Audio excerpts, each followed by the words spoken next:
How's it going, YouTube? Adrian back with you for another video on a rainy Wednesday afternoon. So this is what we're looking at here. We actually finished this house. We just came to put in the 4 steel posts for the garage that came today. I usually like to get them in as soon as they come, so they don't disappear through the legs. You know what I mean? But yeah, there she is right here. There's my slope. So for this balcony here, I like to slope it 3 ways at the same time. So let's slope it obviously away from the house to the part, the scupper there, 7x7 scupper, the plans, and so away and then also down. So that's my high point. I think I went, I think it was 5.5 to 2 inches, or 1.5 inches. That way I could leave that plate. And then I slope it this way and this way at the same time. So it's a lot of cutting, but it looks good when it's done. So if you notice right here, I'll show you over here. We actually did this house also, and that is actually getting bricked right there with the windows. So we basically came from here, from there to here, and now we're working on started another one this morning, another walkout, and that one will be slightly smaller than this one. These two were 4,600 square feet. And the one we're working on now is, I believe it's 36 and change. But yeah, this went really good. Everything arrived on time, which is always helpful. So right here, this house is actually 10 foot on the first floor and 10 foot on the second floor, which is kind of rare. Usually you see 9 and 9 or 10 and 9, but rarely do you see 10 and 10. But,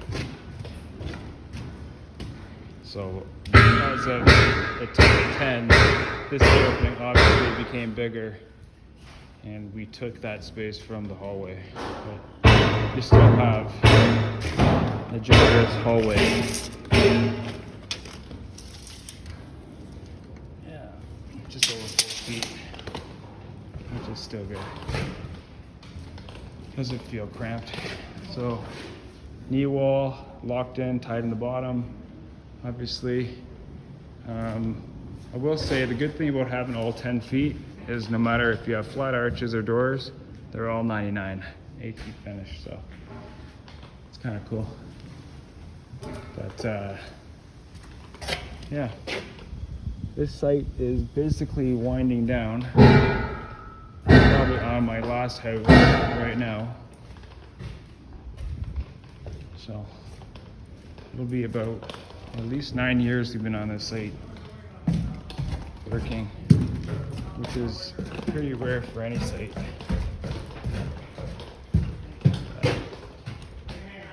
Here's the first floor.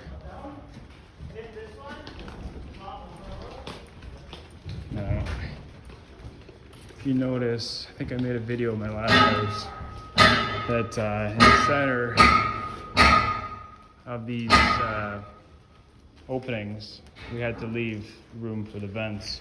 So it's kind of nice with the layout being the way it was that I didn't have to change any of the marks. So going down to the front of the house, we have the 1 step 6 inch sunken. These things all got girder blocks. Windows arrived today. Just gonna take a quick walk to the back. This has all happened today. None of this was here yesterday. But a lot of the crews actually scattered, went home. It was actually quite heavy rain. And there's actually a tornado warning. But in our case, we thought we'd put these posts in while they're still here. We still have material in the basement because they told us they don't want any of the material in the backyard. But yeah, here you basically have it. Huge basement. Keeps going and going. As I say, 4,600 square feet with a walkout. But it's kind of nice having these 3.5-inch wide TGIs, 11 7/8, just because each one of them eats up so much floor. And I think Kyle and me, we did this house, or we did this floor, the whole floor sheeted in a day and a half, which I think is pretty good, considering the amount of work involved. Just the sheer amount of joists. Here we have 2x8 construction, 12-inch on center for our mudroom. I don't believe there's a whole lot more to show you.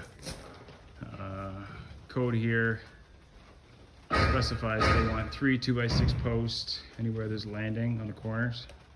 So the way I did this is it's 15 inches down, 2 risers. So I just put under 11 7/8, 2 plates, and then ran my 2x8 straight from that. Kind of see better right here. This thing's a cleaner finish. See those 2 plates, and then you got your 2x8. I actually just tripled up this 2x8 just for extra bearing for the plywood above.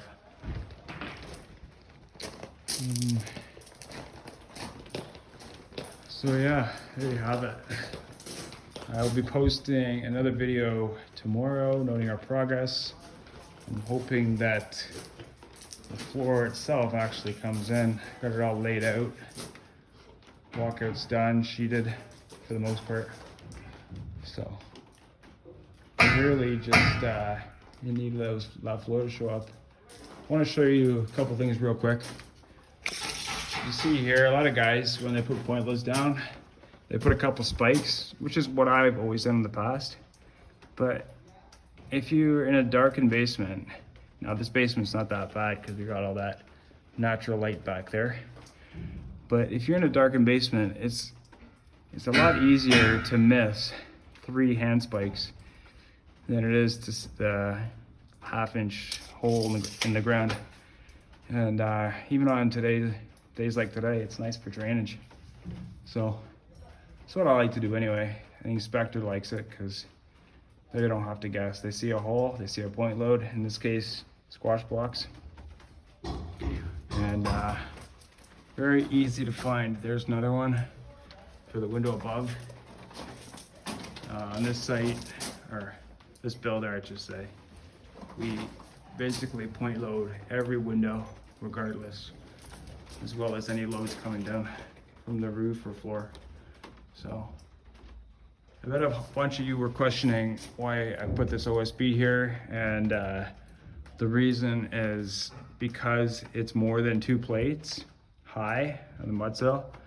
The inspector wants us to put plywood along there for any kind of possible hinge point. So that's why that's there. Now here we had to put these beam buster screws, self-tapping 3.5-inch screws every, I think it was 30 inches or 3 feet staggered. There you can see it. So quite a bit of work to this house, but considering the size, I don't think you're actually going to find an easier house. I say that fairly, but anyways, guys, I hope you guys managed to stay dry today. Had a great day, came home safely. Take care, guys. Bye for now.